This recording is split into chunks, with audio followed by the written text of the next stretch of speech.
Hi, everybody. Welcome to the new normal. I'm your host, Lisa Davis, aka Litecoin Lisa, and today is May 20th, 2021. I don't know where the time is going, but we're all geared up and preparing for Shitcoin 2020.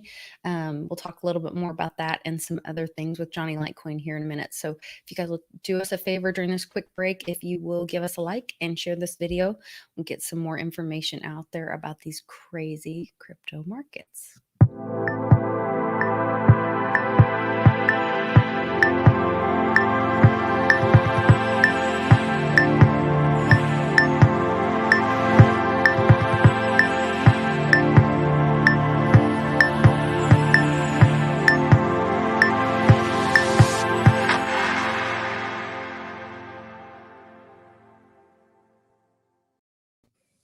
We are back. Thank you guys for joining us. Johnny, thanks for joining us. And on this Thursday in the middle of this crazy crypto market, I was just talking with you a little bit before we got started, and I thought we were getting closer to a better ratio, but we're actually going farther apart on that Bitcoin Litecoin ratio that you had been talking to us about. Can you kind of explain that a little bit? Yeah, so we had been, until this past crash, moving where Litecoin has been getting stronger versus Bitcoin. It's kind of in the middle of that technical breakout that we were kind of talking about last week. So basically, about a month or two, probably a couple months ago, when Bitcoin got really strong. Sorry, my dog's It's okay. going off in the back. I think maybe the mailman or somebody's here. He hates the mailman. Something really exciting is happening. Yeah. Johnny Litecoin's out. Hates the mailman. So the ratio had went to where one Bitcoin was equal to like 300 Litecoins. So at that point in time, Litecoin was really weak compared to Bitcoin. And that was just a couple months ago. Now, if we rewind back to 2019, going into the Litecoin halving, the last Litecoin halving, the ratio Litecoin had gotten strong, which makes sense. There's hype around the halving, the different cycles, yada, yada, yada. So Litecoin was at where one Bitcoin equaled 54 Litecoins. Okay. Oh, okay. And then it wow. bounced. So it bounced off that level. So basically, if you're not that you play anything perfect, but if you have a crystal ball and you're looking back at what you should have done, you would have said, gee, if I had 100 Litecoins in 2019, I could have swapped it at that point in time for almost 2 Bitcoins, held that until a couple months ago, swapped it back into Litecoin, and you would have got almost 600 Litecoins back. Okay. So you could see how if you started, and that's without putting in any more fiat. Now, no one's going to play that perfect. No one times tops and bottoms perfect. But either way, we were getting stronger on the ratio, where Litecoin is getting stronger. This past crash, which usually in all crashes, Bitcoin holds up the best. And Litecoin and, all other alts lose value faster in a higher percentage than Bitcoin. So that's what we saw. So now the ratio is down to, now the ratio is at about 192 Litecoins equal 1 Bitcoin. And a few days ago, we were at where 1 Bitcoin equaled 140 Litecoins. So you could see how we're trending. We're trending where we're getting stronger, but this past crash knocked us back down a little bit. So I always say this presents opportunity, okay? You may be holding some Bitcoin and say, man, I want to get in on this Litecoin move that you guys are talking about, this technical breakout. You guys are tweeting Litecoin to 1K. Litecoin's sitting here now at $210 or something, right? Yeah. So if you now would be a better time to swap Bitcoin back into Litecoin than a couple days ago, because you're going to get a lot more Litecoins for your Bitcoin right now. Okay. So Yeah, right 'cause now would be a better time to swap out of Bitcoin into Litecoin than it was a couple days ago. perfect. Because I have my so my kids pay me back on Cash App, and then I immediately switch it to Bitcoin. So like if Okay. they want to rent a movie on iTunes or something that we have a subscription to, or they're pay me back for something, they just Cash App me. And so I've been putting all that in Bitcoin, and then, but now would be a good time then to swap that to Litecoin. Yeah, it'd probably be a good time, because if you look at it, basically the scale of what we've seen is where the ratio goes between 1 Bitcoin equals 50 Litecoins to 1 Bitcoin equals 300 Litecoins. So if you look at it, where are we at on that scale?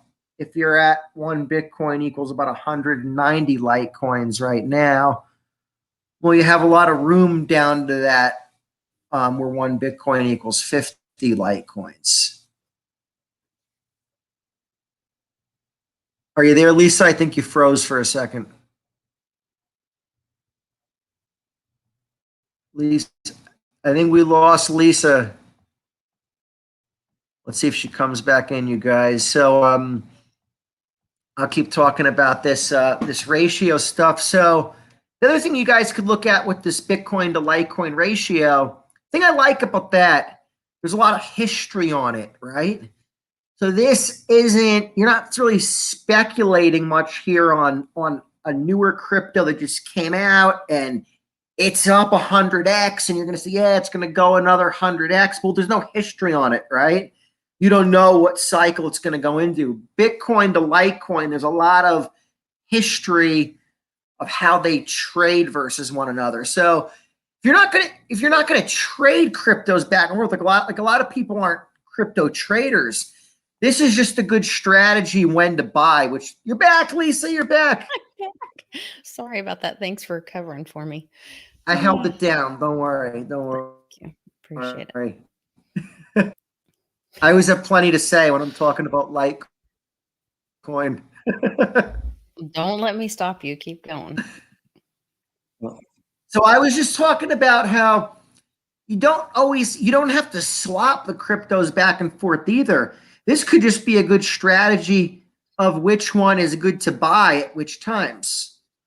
Now, you may say, like summer of 2019, if you saw the ratio where 1 Bitcoin equaled like 55 Litecoins and you had money to put in, it would have been smarter to put it into Bitcoin at that point in time. If you were, that'd be like a good like weather report to go off of. That'd be like, okay, do I need to bring an umbrella, or I bring in like the shorts and tank top? Because, and it's kind of a good way to gauge things. It's kind of like how people gauge the gold to silver ratio, and they could tell which one is stronger versus the other. Perfect. Public, great minds think alike, man, Lisa. You guys are both on the same page. Yeah, for We're sure. on the same page. And what I was saying, Lisa, when you were gone, there's a lot of history with, obviously, with the gold to silver ratio, but there's a lot of history too with the Bitcoin to Litecoin ratio. There's more history on that than any crypto. So, if you're up big on a crypto that's new, it is risky because there's no history. How is it going to perform versus Bitcoin? So that's why I personally say like Bitcoin and Litecoin, they're just easy to gauge. They're pretty, like, you don't have to get too crazy with like technical analysis. You can just Google search Bitcoin to Litecoin ratio, and it'll show you a chart right on Google, and then you can just go to Yeah, I've actually done that before.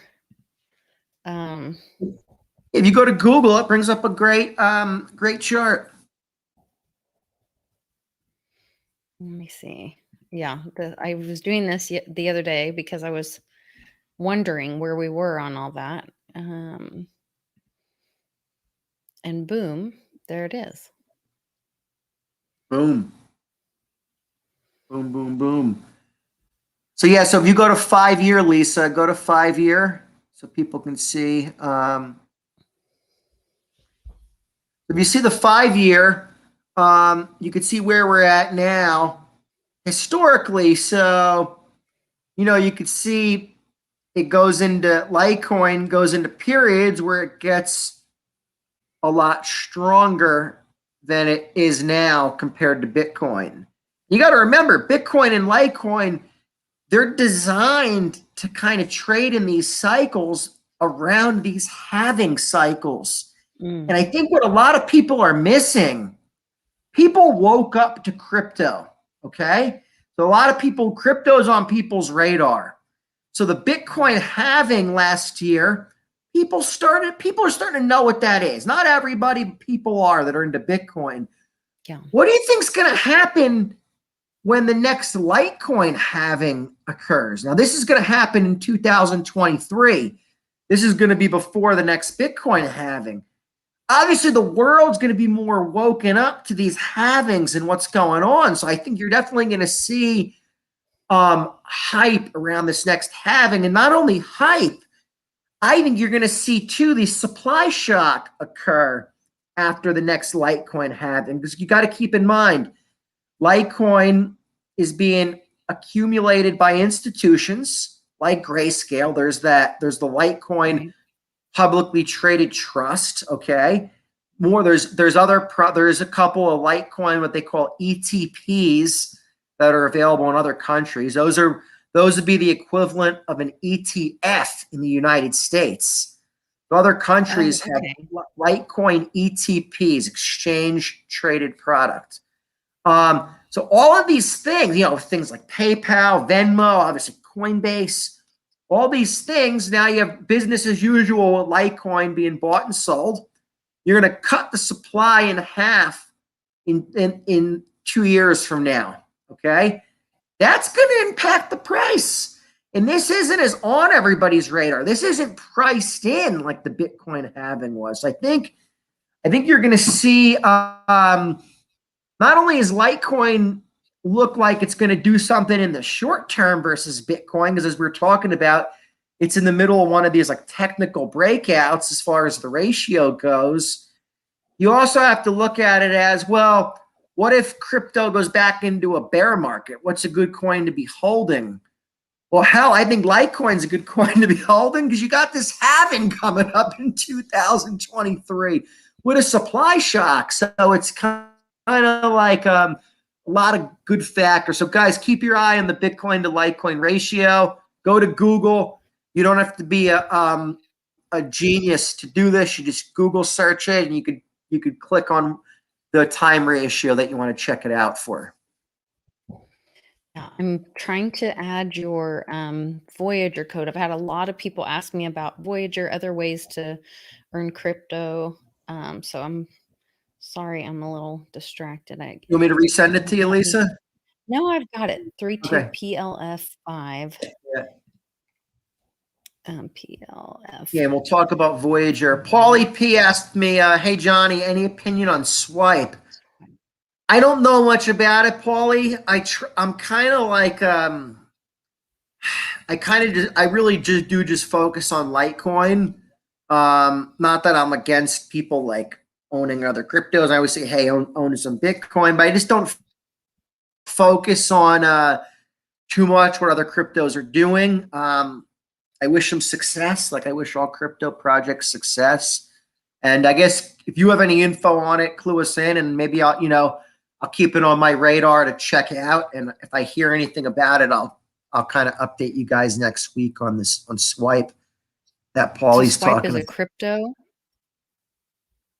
I didn't know Swipe was a new crypto. I thought it was like, I'm thinking Stripe of like payment processing, I guess, is what I'm thinking of.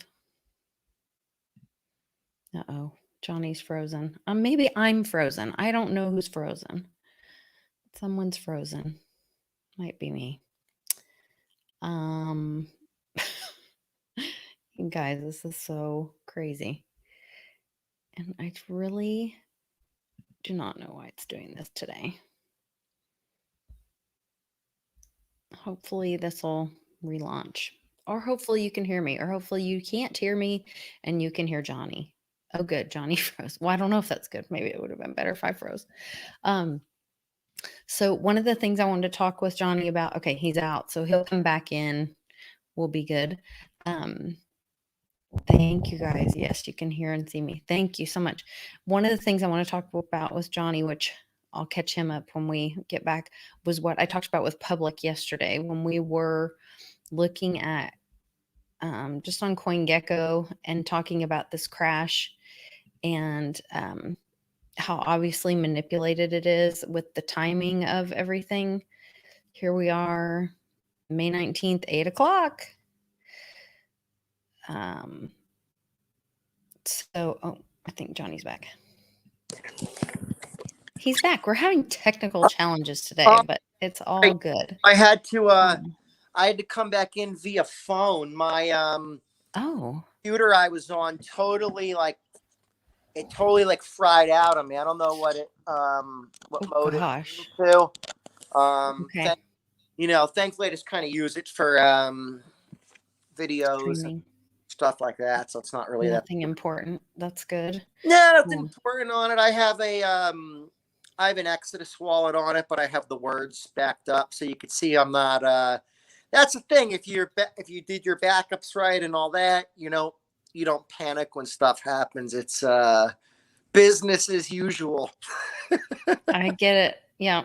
Having your keys in your own possession does help you sleep at night. So I was starting to talk about a little bit. I talked with Public about it yesterday. We were looking at like all of these very obviously manipulated crash around 8 o'clock, somewhere between 8 and 9 o'clock in the morning on Wednesday, May 19th. And it's consistent over. So this is a Litecoin chart. Then I can pull up, let's see, the Bitcoin chart. Yep. There was, and they say that was due to margin calls. And, I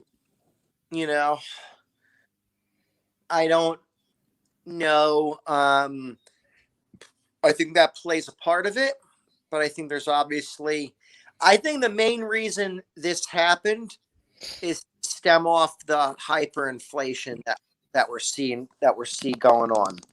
I do too. That's what I guess that's my point is I went through all these and right around 9 o'clock in the morning on May 19th, here's Bitcoin. I just showed you Litecoin. You can even go over and do, Shiba, even stuff that has nothing to do with Bitcoin or whatever. They all have the same drop at the same time. 8 o'clock, Wednesday, the 19th. I think it was definitely a manipulated push to try to bring less attention to this, what's happening to our dollar and how much our dollar is losing value. Oh yeah, 100%. If you think about it, inflation goes to commodities. So if you also look at the lumber price got hit. Okay. Lumber price was up to $1,600 per 1,000 board. And that got slammed down to, I think, $1,250. Now that recovered. So if you look at, cryptos in a sense got slammed down. Cryptos are more volatile because it's newer technology. So remember, there's more. You're going to get more on both ends with crypto and a lot of other commodities or newer markets. It's new technology. It's being newly adopted. That's why it's more volatile on both directions. But yeah, I think this was to stem off the hyperinflation because, and also too, they don't want the narrative to get out there that, hey, cryptos is a good thing to be holding instead of the dollar. I think a lot of the reason we saw this whole Dogecoin fiasco was to make a joke out of what's going on, put everyone's attention on it, slam it down. Then they could point it, it's a joke, this and that. You can't really use it for payments. You can't really trust it, yada, yada, yada. So now the narrative out there is, this big crash, big crash. Look at the Litecoin or Bitcoin chart for the last 6 months or year. What Right. crash? Back. Yeah. What Stream out. out? So that's the thing. When something runs up so high. So, but this is definitely planned, and obviously the stuff that Musk is doing is I feel like there's multiple agendas at play, but he's not just picking up his phone and deciding to tweet this stuff. No. No. No. I think you're right. I think it's all part of it. And that narrative. And, I was talking with my friend Kritianya is coming to visit in Oklahoma. Today is her birthday. So happy birthday, Kritianya. We're going to take her to dinner later tonight. I'm excited to see her. And, but we were talking about how quickly people forget. And she said, do people not remember it was 15 days to slow the spread? Here we are more than a year later, and everyone's just complying and, waiting for it to go back to normal. And but everybody really does forget. And I'm just, when you said look at the Litecoin chart, I pushed back just to 180 days, and our low right now, this crash, is higher than the majority of what we've been through in the last year. Yeah, I mean, think about it. Bitcoin crashed down, and now it's at $40,000. Most of the time we were doing this show, Bitcoin wasn't even $10,000. Right, like $8,000 or whatever, when it's set at $8,000. I remember me and you, I think the first show we ever did, Lisa, or podcast that we ever did, Litecoin was running, and this was in 2019, I think, and it had ran up to $42. And I said, it's a great day. Litecoin's at $42. I said, Litecoin good. Well, because we had that Christmas, was it the Christmas before? Was it 2018? Yeah. Where, Litecoin was $25. I offered all my kids 4 Litecoin because they got $100. So they got 4 Litecoin. The boys took the dirty fiat. The girls still have their Litecoin. They're looking at their wallet like, Mom, there's extra zeros here now. So it's really interesting. Look, whole reason I'm here talking to everybody is because of that bear market.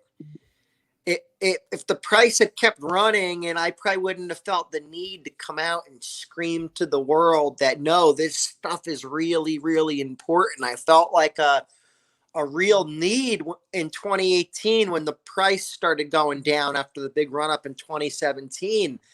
I was like, man, I have to get out there and explain to the world like that this stuff is needed. I got to tell the world about the problems in payments.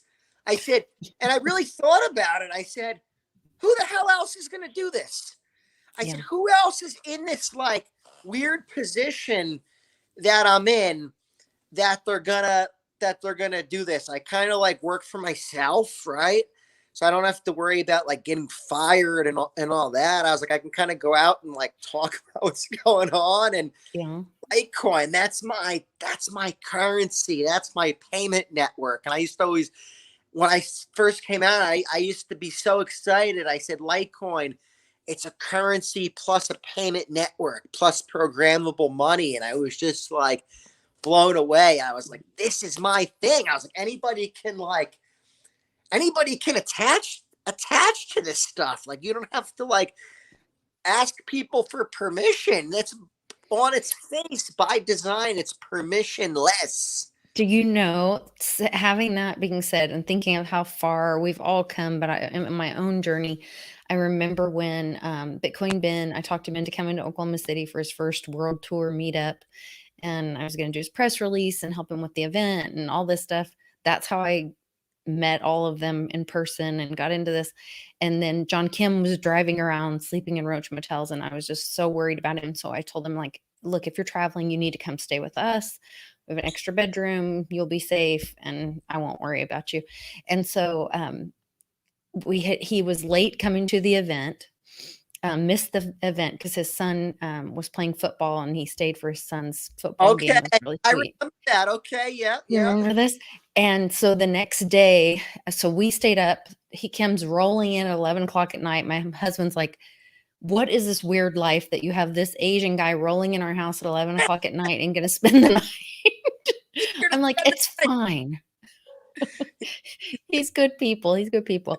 And so he comes in. So then the next day, we're talking about everything. And my husband had already been working with the dealership about trying to get the owner to accept cryptocurrency. So John Kim got really excited, wanted to stay and maybe be a help to that. And he started really, I told him about what I wanted to do with the channel, and I wanted to tell people's crypto journey, and I want to, talk about these new normals. That this was, pre-PC, pre-COVID. And Yeah. so I don't know, it was just really weird. And I said, if Bitcoin Ben can call himself, if he can call himself Bitcoin Ben, then I can call myself Litecoin Lisa, because that was the first coin that mom had given us. So I contact Dash, David Schwartz, through John Kim, to ask permission if I can call myself Litecoin Lisa. I really didn't understand decentralized. We live in such a centralized world.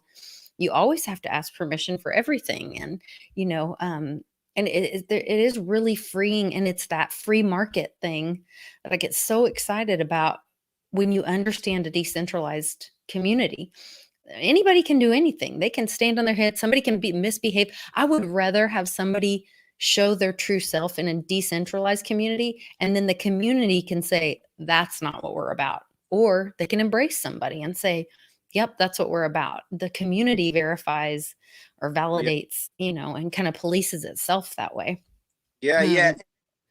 That's what we want to kind of I feel like that's the unique opportunity with Litecoin, because it's readily available. It's accessible, and it's this way to store your assets on a secure blockchain and actually transact peer to peer and actually live more in this decentralized world, rather than always being used to the centralized system, which is actually funny, Lisa, because we're promoting my Voyager link. So Voyager's obviously, and Voyager's a centralized solution, right? So I'll explain why. Let's bridge it into maybe why I like Voyager so much. First of all, we need products that bridge the gap from the fiat money system to the crypto world. Obviously, we need easy ways for people to get their money into crypto. So Voyager is an exchange. It's a super easy way to buy and sell cryptos. The fees are very low. I think there's actually no fees, but there'll be a little bit of markup on the coin. So if you're buying, if Litecoin's trading at $200 and you go to buy, it'll probably sell it to you at 201 and change or something like that. So fees are low, lower fees than Coinbase. Super easy to use. They also pay you interest. So why I like this feature is because if you're holding cryptos on there for a period of time before you transfer them off, they paid you money, rent, to keep them there. Okay. Mm-hmm. That's key. I don't want to keep my cryptos on anywhere if they're not paying me. That doesn't make any sense to me. Right. The other thing I look at, I tell people, hey, I think it's worth it to risk it and let them hold a little bit of your stash. Not a lot, a little bit. Okay. Little bit of your stash, is because I look at this like, okay, you can invest in different things. Say you guys were to go out there and buy property right now. And you said, okay, now we got these people in these properties. They got to pay us rent. Well, are you guaranteed to get that rent from those people? No, you're not. Well, not when they're doing, eviction moratoriums but then now they're not doing that on the the payments, the mortgage payments. I go on a limb and say you're much more likely to keep getting paid from Voyager than you are from anybody that you're renting a property to. I was actually talking to somebody about this, and I was joking around with them.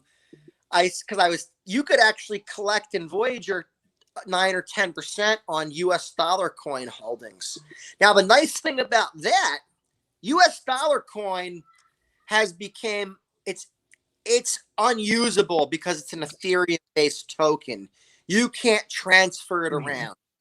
So if you want to collect interest on that coin, you really have to buy it in the app that's paying you the interest. That's what's nice about this. Voyager, you can buy it dollar for dollar, no markup at all. So really you can take if you want to hold US dollars and you're collecting your 10% interest. I was joking around with one guy. I said, back in your day, I said, you used to have to chase people around with a baseball bat and threaten them to get that kind of money. I said, now you're just letting some stinking app pay you. That's right. Yeah, 9% is incredible. I mean, the next highest is this VGX, and then Litecoin, 6.5%. And you only have to hold 2 Litecoin on there to The only receive that. they're giving a lot on VGX. VGX is their own token. Oh, okay, that makes sense. That makes sense. So Yeah. Litecoin, they're giving, interestingly enough, so they obviously want liquidity for Litecoin. That's interesting in and of itself. So that's another great thing about Litecoin. There's these apps generally pay a higher interest on Litecoin than they do on other coins, which we can see, which is evident from Voyager. Now, rule of thumb for you guys. This is a big rule of thumb. I'll beat this into everybody's heads. Never let an exchange hold all of your cryptos, okay? The financial system could fail at any time. We don't want Voyager or Celsius to have all of our money. And then the financial system goes down and we say, hey, we were smart. We knew to buy cryptos, but yeah, we're letting Voyager hold them all. No.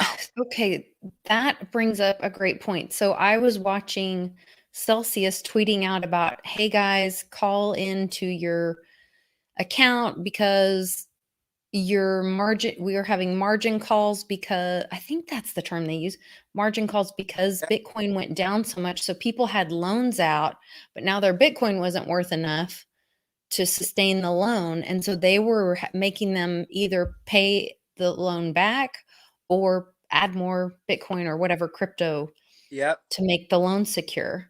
And that's the first time I've heard that happening. Well, Am I explaining that correctly? Sure. First of all, that also contributed somewhat to so the DS, we know who those guys are, obviously help Musk and other people help start to manipulate the price down, right? All they have to do is, it's like a train. You just got to start getting the train moving, right? So what happens is when the price goes low enough, then you'll get these margin calls. And that's when you'll see the price. That's why you'll see the price sell off so hard, so fast. Because of all these and what happens is if you have a loan out from like a Celsius, you have collateral you have to put up for that loan, okay? And then if the crypto goes below a certain price, they'll do a margin call and they'll say, hey, we're going to sell your crypto that you have in here unless you fill this margin call. And then you'll have to basically fill it with liquidity. If not, they're going to sell your collateral. Wow. That's kind of scary. That's another reason not to have your bag or your whole bag in something like that, because you need to be able to be of what around. We're talking about with collecting interest. Collecting interest, you're the lender to them. You don't have to worry about the margin call. You're the one collecting the interest. So I was telling the guy that I was telling about that, I said, back in your day, you used to have to chase people around with a baseball bat to get this kind of money. So he asked me, he goes, why don't the banks just lend these cryptos out to people, right? I said, you don't get it. The banks don't have it. And Right. he couldn't get that concept in his head. And I said, this is what I love so much about it. The people that are like the early adopters, the people that like set all this stuff up, the miners, the developers, the people that were out marketing it, the people that were buying it at the low prices, they're the ones that have the liquidity. So now the banks and institutions have to go to them to get the money. So I said it actually completely flips everything upside down. So even if we don't get the Johnny Litecoin dream of all these like decentralized payments and all that, I think that in and of itself is a win. Well, definitely. And it's happening so quickly. I mean, this breaking news today that the Federal Reserve is to issue a paper this summer on the possibility of issuing central banking digital currency. We know they already are. I mean, it's in the works. It's Fed Now and Banking for All is all part of that. But they are trying to drip this out to people. And it's interesting to me that we have this big manipulated crash. And then the next day they would say, well, the Fed's going to come out with a paper this summer. Like it's an announcement of an announcement. So we see it happening in real time. Yeah. And really fast. I mean, I think it'll be here by the end of the year for sure. What, the CBDC? Yeah. Yeah, they could drop this thing on us at any time. I always say we got no clue what they got planned. I think they have some really crazy stuff in store for us. Really crazy stuff. And I actually think I saw John Claude tweet about it before, and I know Bix talked about it earlier today. The repo market's coincidentally going nuts right now. So yeah, I saw that too. You know, and if I look back and analyze everything, I think the reason we're all in the masks right now has to do with the repo market and the repo crisis of 2019. I think it all stems from that, and they had to fix things. So they needed a reason for our economy to be breaking down like this, and high alert for another event or another thing to occur because of this repo crisis. Fortunately for them, this is very confusing and complicated. This is not the type of thing that most people are going to have any clue what's going on. So that's the thing that they have going for them. Anything could happen, and people are just so like clueless with this stuff. So they can do anything and like kind of talk their way out of it. It's not like there's people like us that are screaming about it, and then they're like, that's when they try to do things to like discredit us, and they'll be like, hey, didn't those people like Trump? And they're anti-maskers and anti-vaxxers. Yeah. Oh my goodness. Yeah, it's crazy. I was trying to find that. Oh, here it is. Here's that repo market that Jean-Claude tweeted out. Like this repo usage soars to $351 billion. Yeah. So obviously, guys, something's up. Keep your eye on this because again, 2019 Bix, the end of 2019. I mean, Bix Weir on his channel was really following this closely every day. He was giving updates. I was watching his show every day, and it was like, oh my God, something's gonna happen. Something's gonna happen. He called it to the week when the repo market went berserk. Bix Weir called it to the exact like week. He was like, this is the week it's gonna go down. It did, right? And they couldn't fix it. That's when we hit the iceberg, right? And that's when we really hit the iceberg. And it's been game on since then. I guess just every time I think, oh, it can't go any further. It can't kick the can down the road any further. Magically, they pull, you know, something like this out of the hat, or just insane to me. Yeah, oh, they have some crazy stuff ready for us. I think to Definitely. keep kicking the can down. I think everything we're seeing right now is planned and coordinated. That everything we're allowed to see on TV, and it's to run cover for what's going on. All the hacks, the shit being stuck. A lot of people say, "Well, Johnny, you can't say everything. Everything's planned and this and that." I say, "No, you're right. Mm, I say everything's planned." I say, but when you look at the timing of things and then everything fits perfectly into the yeah. timing, you really got to question It's kind things. of like I think that's where maybe you and I were talking, or it was me and John Claude, and they're like, it's not even the whole conspiracy theory stuff that they call, the alternative narrative. Let's not even discuss that alternative narrative. Just let's talk about what they are saying is happening, and tell me that's not weird in itself and obviously manipulated, um, because it's just all And it too made much. front cover for the prices rising. Now you Hmm. have all these disruptions. Now, oh, the price of lumber is way up. Gas is going up. Corn's going up. Food prices are going up.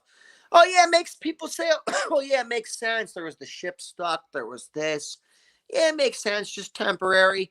And as we've seen with the masks, you only have Hmm. to put things, people only have to be exposed to things, I think, for about 8 to 10 weeks, and it becomes permanent and fixed in their mind. And then you can just push them farther and push them farther and push them farther. So give them, then they'll get used to these prices. It's like the crypto markets.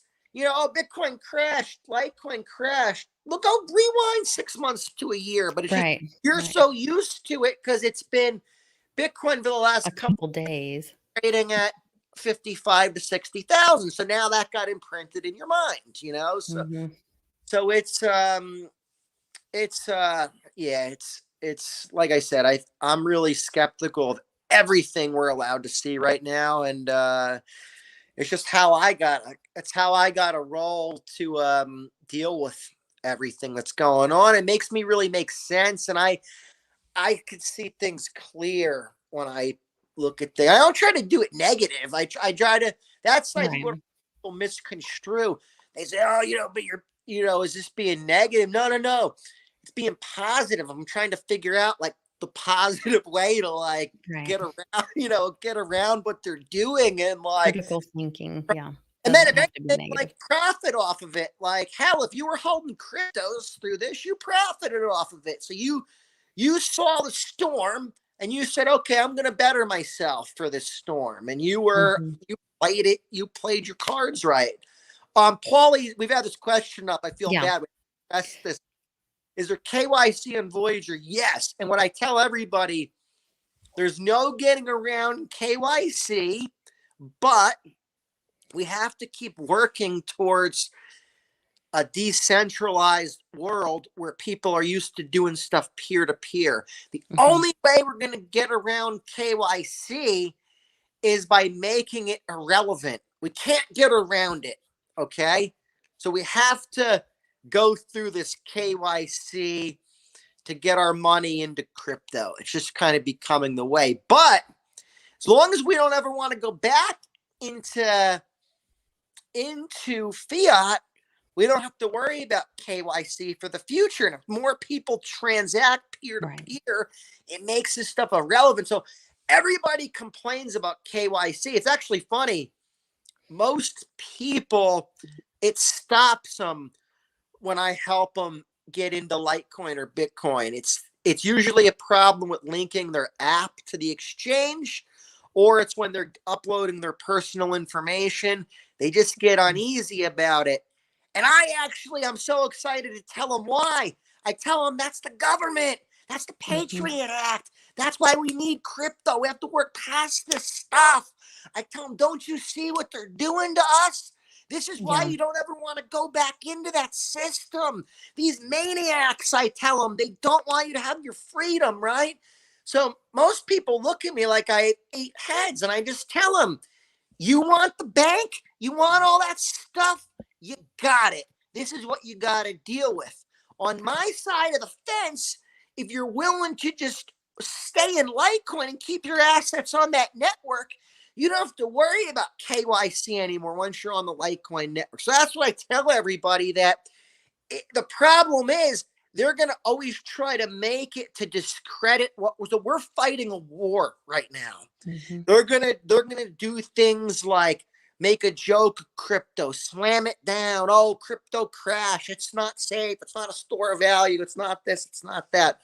We're in the middle of a freaking war against these maniacs, right? So that's why we need to do everything we can do to fight, to show people how to use these wallets the right way. It is important because it's not from a Litecoin. It's not about cashing out. That's why a lot of Doge holders, they were like the use cases to cash out. That's the use case that they want. They want you, yes. IRS, you freaking idiots. So you could pay them all these taxes. You morons. You morons. You idiots. You're playing into their hand. No, I'm with you. I was just doing an interview with Crypto Homie. He's starting a channel and he's helping people with crypto. And what we were talking about, this exact thing, that, you know, people are forgetting they're becoming so dependent on these exchanges. Well, that's just another bank. It's a middleman. And the original Bitcoin white paper talks about a peer-to-peer exchange. There is no exchange involved. It is from one individual to the other. There's no middleman needs to be in there. And that's where, you know, Trump tried to save us from a lot of that stuff, with insurance companies, banking, all those things that are in the middle. All these big kickbacks and payoffs and all the middlemen who make all the money. Meanwhile, there's a legitimate product and there's a legitimate recipient or person that wants to purchase that. And that can be done really well. And that's where I'm going to be announcing an effort called Bet on Main Street that I was inspired by Uncle Cliff, and he's helping me work with it. And we're going to bet on Main Street. And a lot of us that are into crypto and we're going to be very well off, we have ways that we can bet on Main Street. We can vote with our dollars or with our wealth and put our wealth and our energy into Main Street and the working class. Tip big, shop local, all that kind of stuff. And then that's how we get to vote, with our dollars and our energy. So I'm excited. I'm super excited about that's the way to do it, guys. I mean, that's kind of what I do with my business. Businesses I give them more equipment. If I like their views, maybe. If I like their I mean, I'm a decider. I'm giving them equipment. I'm investing in their business. If I come in there and they check my temperature and they put me through the whole protocol from the DS, then do you think I'm giving them any equipment and investing in their business?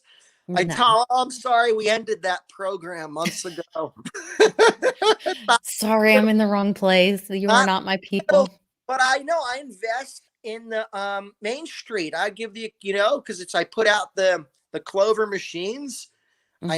I'll put my money back into that to put out for businesses. And part of the reason I like that Clover machine too, I always say I'm laying down a good infrastructure for potential future crypto payments, because you can actually easily record that you took crypto. So it's very, if you want to accept crypto, it's very easily for the reporting and all that. But that system has an app store. So in the future, different crypto companies can put an app, just like they put an app in the Apple store. They can put an app in the store for these terminals and sync their crypto app up to it. So it's okay. Yeah, so that's kind of my way to invest in Main Street. I got to eat a lot. I didn't I went out to eat the whole time during what was going on. It was great because most people were scared. I had my run of the place. I think I remember you sending me a video. You were out at a mall, one of the busiest malls in your area, with a buddy of yours or your We were cousin or brother? It was empty. It was around Thanksgiving and it was empty. Yes. And it was empty. And you were like, this is so weird. It was empty. I was out and that was now the weather's nicer around here. So now things are really thank God things seem like they're people are kind of seeming like they're having enough. So I've seen more masks coming off finally and thank God. Yeah, thank God. I think that this 4th of July is going to be something to celebrate. I just feel it in my gut. So I think we're going to have a great summer. And yes, a great summer, guys. A great crypto summer. Hopefully a great summer to get some freedom back, take those masks off and burn them. barbecue them.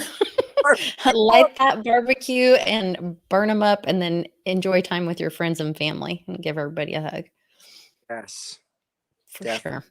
sure. Well, Johnny, thank you so much. You guys, I did put Johnny's Voyager and his Unstoppable Domains link in the description below, so you guys can check those out. You get 25 bucks of Bitcoin if you use Johnny's link when you download the app. So it's a great time to do it now while it's down a little bit.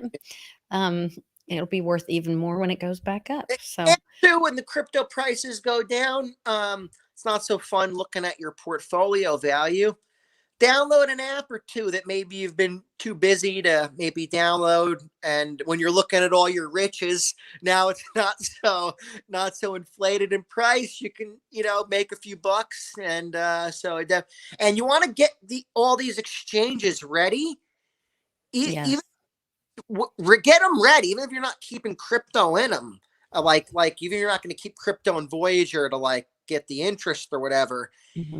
Get these exchanges ready so you have the credit limits built with them. Even though they're not giving you credit, you need your limits of how much you can buy, sell, trade, do all that. So you don't want to be trying to set up an exchange when the market's going nuts. That's not a good. Well, and I can tell you when we tried that same thing, we were going to make a purchase while the market was down really low, while Bitcoin was down. And typically when we buy anything more than, I think it's more than 5 or 10 grand, we can go through Gus and Will Lear at Perpetual Assets, and I have a link in the description for them as well. And with them, it is so easy. So we were trying to send the wire to Binance. It wasn't showing up. We missed the big dip. Missed the dip, yeah. Because we weren't ready. And if I had gone through Will and Gus, you do the wire. The minute they receive the wire, they give you a phone call. They send a test amount to your wallet. You confirm, and then they send the balance. And I mean, you don't miss the dip.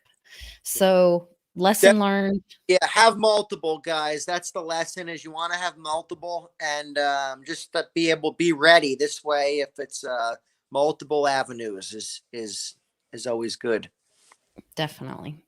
All right, you guys, tomorrow is Friday, so we've got happy hour with my buddy Clint Westwood. We'll see you guys then. Everybody remember to love one another. Take care. Just bye.